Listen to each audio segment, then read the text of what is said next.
karya nyata kami untuk Indonesia. Oke, walaupun terjadi perbedaan dari harapan yang kita inginkan, yaitu terkait dengan diharapkan pola penurunan lebih dulu, kemudian dia mengalami rebound atau kenaikan di malam hari, tapi ternyata kita mendapatkan perlawanan. Justru kebalikannya, dia mengalami kenaikan lebih dulu sampai zona 1829, kemudian dia tertekan sampai 1808, itu pun terjadi di penghujung sesi New York ataupun sesi Amerika. Nah, apa yang terjadi? Justru yang kita lihat data ADP sangat kuat ya. Di sini kita mendapatkan data 2 kali lipat dari ekspektasinya. Bayangkan, ekspektasi 400.000, ternyata ADP muncul dengan angka 807.000. Wow, ini sangat-sangat menakjubkan. Bahkan masih jauh lebih kuat juga daripada periode sebelumnya yang hanya 505.000. Nah, juga di malam hari kita dapatkan pola atau berita dari market service PMI yang ternyata dirilis dengan lebih baik dari ekspektasi. Tapi saya akan abaikan karena tidak terlalu mencolok ya.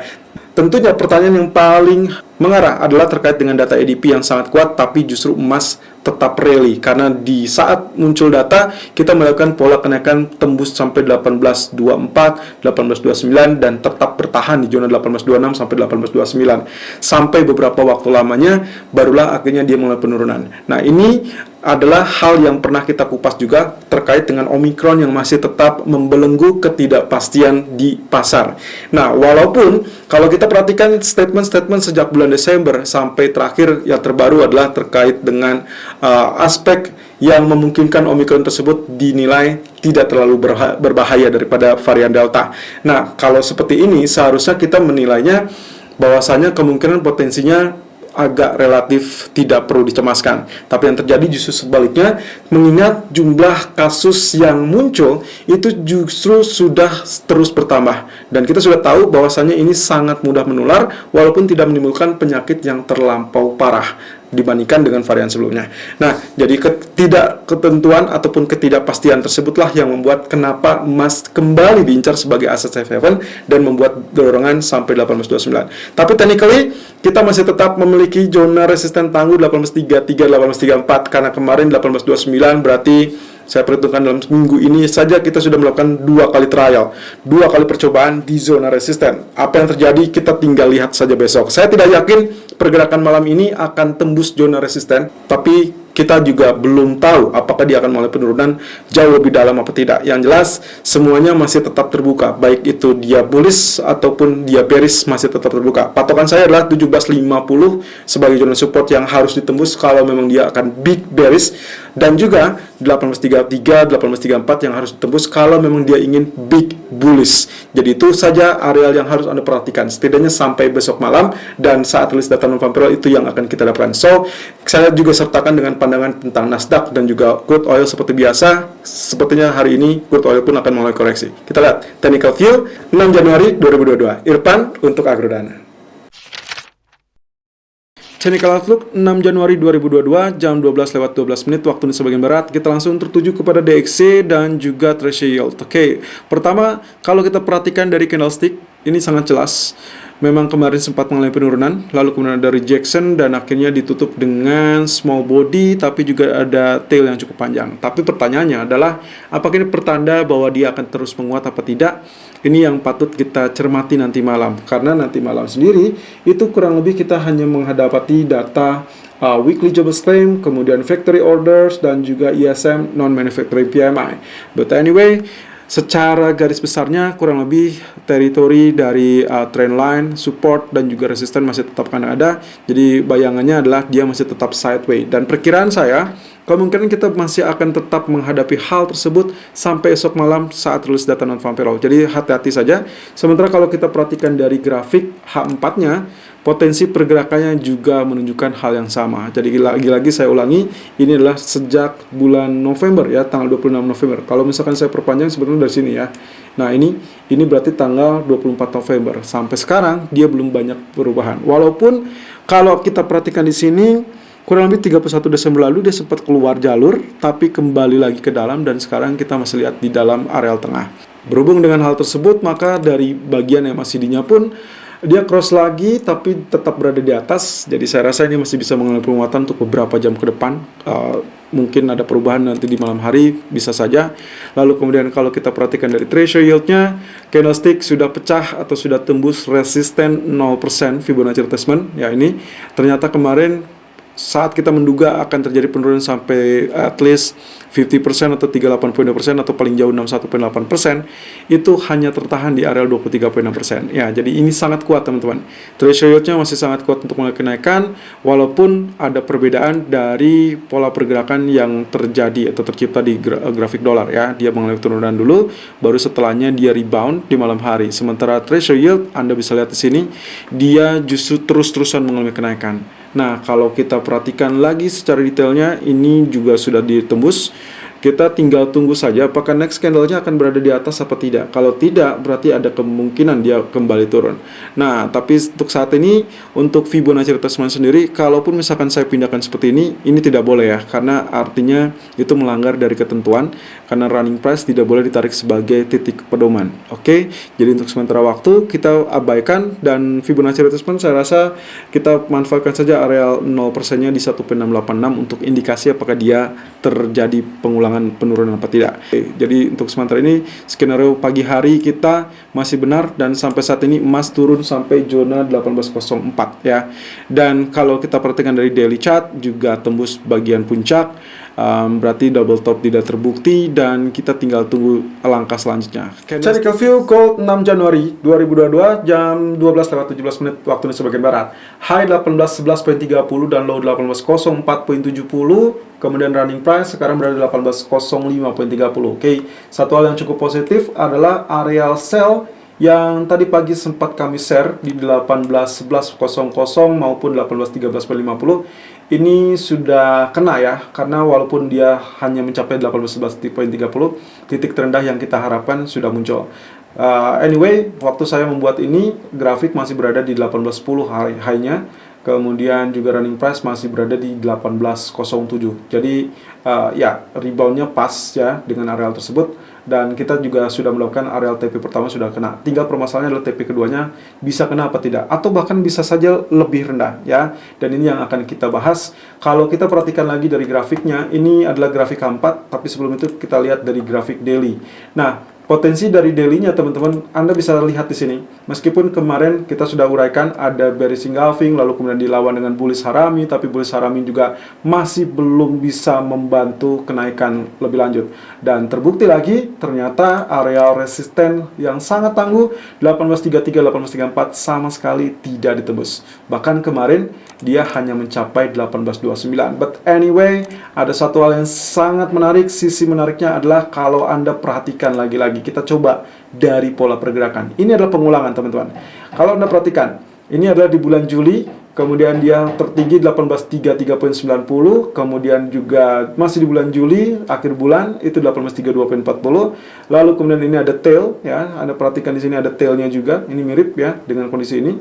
Lalu kemudian yang terakhir adalah trial di tanggal 3 September. Itu adalah 1833.80. Jadi ini sangat kuat, dan akhirnya di sini ditembus di bulan November yang lalu. Nah, tinggal permasalahannya di sisi kanannya sendiri dia juga agak rejection ya di sini. Ini adalah percobaan kedua kalinya teman-teman. Jadi kalau misalkan Anda perhatikan, kenapa ini penting? Anda perhitungkan saja kalau misalkan dia sudah ketiga kalinya, ada kemungkinan dia tembus. Walaupun Anda perhatikan di sini 1, 2, 3 ya, baru keempat kalinya dia tembus. Mungkin saja nanti next trial masih tetap rejection atau malah rentan. Tapi perkiraan saya next trigger ataupun next trial untuk retest 1830-an atau 1830 sampai 34 lebih tepatnya. Kalau itu terjadi, maka ini akan sangat rentan dan bisa mendorong lebih tinggi. Terutama dengan patokannya adalah karena areal bawahnya bisa lebih tinggi daripada pola sebelumnya. Anda perhatikan, di sini dia lebih dalam, lalu kemudian dia reverse, tertahan lagi di zona yang sama, lalu kemudian turun terkoreksi mencari tenaga, tapi tenaganya ternyata ya Anda bisa lihat low-nya lebih tinggi ya, higher low. Kemudian dia tembus dan akhirnya kembali collapse karena beberapa peristiwa. Dan kalau di bagian ini, selama dia tidak tembus di bawah zona hijau bawah ya, ini berarti zona support yang kita sudah tandai beberapa waktu lalu, kurang lebih zona 1763, 17.6 atau 70 ya. kurang lebih di sini. Selama itu tidak ditembus, maka kita asumsikan tenaga yang di bagian ini akan kecenderungan jauh lebih kuat, sehingga nantinya begitu trial di sini dorongan jauh lebih bertenaga. Nah, kalau kita perhatikan lagi di grafik H4-nya, kemarin kita sudah sempat memperkirakan ada munculnya potensi dari head and shoulder. Nah, head and shoulder-nya ternyata bagian right shoulder-nya saya rasa ini tidak bisa disebut dengan head and shoulder lagi, walaupun kondisinya masih kurang tinggi ya, atau tidak lebih tinggi dari bagian head. Tapi karena dia sudah cukup mendekati, ya mungkin saja kalaupun kita anggap head and shoulder, anggap saja ini head and shoulder yang tidak terlampau ideal. Artinya neckline-nya masih tetap sama 1798, 1799 atau lebih tepatnya 1800 ya. Kalau ini ditembus berarti dia akan terjadi penurunan. Lalu kemudian perhatikan saja area historical price 1784 sampai 1790. Kenapa ini penting? Karena kalau misalkan kita perhatikan data nanti malam dengan kisaran weekly jobless claim ataupun factory order dan ISM manufacturing PMI, saya rasa ini adalah kemungkinan trigger kedua, walaupun trigger utamanya adalah di malam non-farm payroll. Artinya apapun yang terjadi malam ini itu akan tergambarkan untuk ekspektasi non-farm payroll. Kalau misalkan terjadi penurunan lebih dalam, maka kemungkinan di non-farm payroll semua berita negatif mungkin sudah diantisipasi dan akhirnya terjadi reversal. Artinya lagi, kalau misalkan kita perkirakan, maka yang kita anggap sebagai zona strong demand akan berada di teritori ini. Nah, ini persis dengan apa yang kami share tadi pagi, jadi tidak ada perubahan yang terlampau signifikan, at least untuk gambaran nanti malam ya. So far, ini adalah teritorinya 1752 sampai 1764 kurang lebih. Jadi kalau misalkan ini dicapai di malam ini, maka ekspektasi saya adalah ini akan terjadi rebound ataupun pantulan. Nah, oleh sebabnya ini diperkirakan sebagai strong demand area. Sementara kalau misalkan di bagian yang pertama tadi 1784, 1790, saya rasa ini sebagai katakanlah support yang terdekat ya. Artinya kalau misalkan dia turun menembus zona 1800 atau 1798, maka diharapkan dia bisa mencapai 1789 atau 90. Jadi walaupun di grafik H1-nya saya menggambarkan penurunan mungkin akan tertahan 1798, tapi hati-hati, kemungkinan dia masih bisa sampai 1789. Jadi bigger demand-nya kemungkinan ada di teritori ini. Walaupun bolehkah kita melakukan buy di area ini? Boleh saja. Walaupun di sini nantinya mungkin kita perkirakan tidak terlampau tinggi pantulannya, tapi semuanya akan berujung kepada penantian di malam hari. Nah, kemudian di grafik keempatnya tadi sesuai dengan gambaran yang tadi pagi ya. Jadi expected strong demand area zona kedua itu persis dengan zona grafik yang ini. Oke, kemudian zona yang pertama adalah di zona 784, 89 atau 90-an ya, meskipun ini terlampau dekat dengan teritori neckline. Kalau misalkan kita asumsikan ini double top, ya ini berarti neckline-nya ya. Tapi kalau kita asumsikan 3 ini berarti kita masih tetap berujung kepada head and shoulder, ya berarti neckline-nya mau tidak mau di bagian 1800. Jadi tetap dengan skenario yang sama. Nah, kalau demikian pola untuk nanti malam, saya berharap nantinya mungkin kalau misalkan ini acuan saja, kalau misalkan ternyata dia sudah turun dan mendekati zona 1788 atau 1791, hati-hati, kemungkinan kita bisa reverse dulu ya untuk pantulan, walaupun nantinya pergerakannya mungkin seperti demikian. Dia diharapkan mantul dan pantulan mungkin tidak akan lebih tinggi dari 1802, kemudian dia mulai penurunan kembali. Nah, ini dengan catatan kalau ternyata datanya relatif biasa saja, mungkin dia akan bermain di kisaran 1788 sampai 1805. Dan diharapkan tidak akan muncul lebih dulu di atas 1811 dikarenakan kita masih tetap tertahan dengan fokus utamanya adalah non-farm payroll, walaupun masih ada kemungkinan juga Omicron menjadikan emas sebagai safe haven. Nah, lalu kemudian ada sisi menarik lagi dari Nasdaq ya. Kemarin kita sudah memperkirakan penurunan juga sudah tepat, tapi ternyata gagal untuk berbalik di area 61,8%. Jadi dia masih tetap turun. Kita perhatikan di grafik daily-nya teman-teman. Ternyata candle-nya cukup panjang ya. Semoga Anda kemarin berhasil melakukan sell. Kemarin patokan kita adalah bearish engulfing. Ternyata ini long candle ya, long black candle. Anda bisa perhitungkan dengan long black candle ini berarti 50%. Artinya kalaupun misalkan ini dianggapnya strong support, lalu kemudian dia ada rejection ke atas, maka kemungkinan yang paling maksimal pantulannya itu Anda tinggal hitung saja dari 50% real body dari long black ini. Mungkin kisarannya titik tengahnya akan berada di area ini. Artinya 15.988 atau kita anggap saja 16.000 ya. Nah, tentunya dengan kondisi ini tidak diharapkan untuk terjadi rally sebelum non-farm payroll. Nah, lagi-lagi di grafik keempatnya kita bisa mengasumsikan bahwa areal supportnya masih tetap bertahan ya, dimana kita masih tetap melakukan sell on pullback atau sell on rally 15.900, 15.920 yang ternyata pagi ini dia tertahan di 15.811 ya untuk areal tertingginya, tidak mencapai 15.900, bahkan sudah terlanjur turun duluan ya. Jadi kalaupun misalkan katakanlah belum kena, ya sudah, nanti malam kalaupun misalkan dia ada rebound, saya rasa ini masih bisa sell, kecuali kalau ada laporan earning yang cukup membantu. Oke. Kemudian untuk crude oil, akhirnya kita mendapatkan pola candle pembalikan teman-teman. Jadi hati-hati di sini. Nah ini candlenya, ini sebenarnya doji ya, tapi tailnya panjang, lalu kemudian tail bawah juga cukup panjang. Kita asumsikan ini sebagai high wave candle.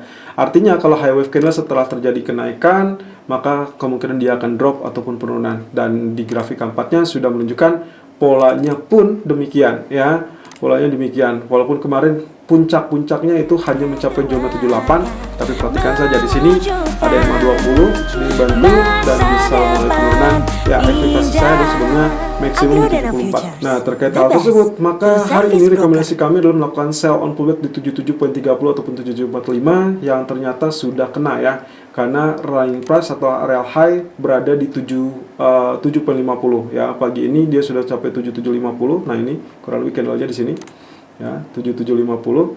Kalau Anda perhatikan di sini grafik keempat kita masih dalam candle ini ya. Nah, ini ya, alasan saya untuk melakukan sell patokannya sama ya, 7740, berarti saya dapatkan di sini. Nah, ini ya. Oke, untuk stop loss-nya jangan lupakan 78.10 untuk antisipasi in case ternyata dia reverse ataupun berbalik kembali. Selalu gunakan stop loss dan risk management sesuai dengan equity dan strategi trading Anda. Irfan untuk Agrodana.